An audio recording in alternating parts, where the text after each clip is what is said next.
Македонија доби 70 милиони евра грант од Европската унија за пругата до Бугарија на вчерашниот самит во Трст. Од вкупно 194 милиони евра наменети за развој на инфраструктурата во Западен Балкан за 6 земји, Македонија доби 40% од средствата.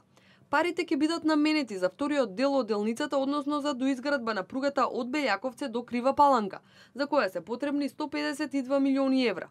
Остатокот од парите ќе бидат обезбедени од меѓународните институции, информираше денеска вице-премиерот за економски прашања Кочо Ангјушев. Зборуваме за пругата према Бугарија, поделена е на 3 делници, 152,3 милиона евра е проценета втората делница за која што добивме грант.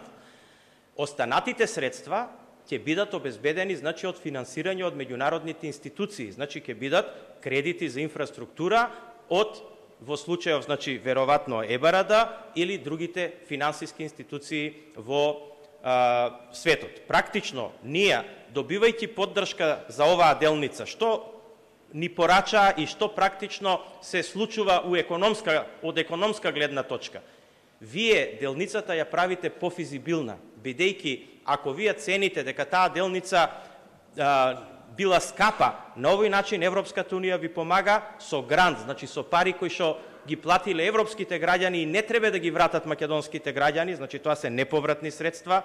По направените контакти со Светската банка во рамки на самитот, Ангјушев информираше дека делегација од банката доаѓа за 2 недели и ќе се разговара за поддршка на извозно ориентирани и иновативни македонски фирми. Самитот во Трст е континуитет на берлинскиот процес, кој има за цел на земјите од Западен Балкан да им го олесни процесот за пристапување кон Европската унија. Следниот самит е во Лондон, кој освен за зголемување на конективноста, ќе биде посветен и за креирање на мерки за младите.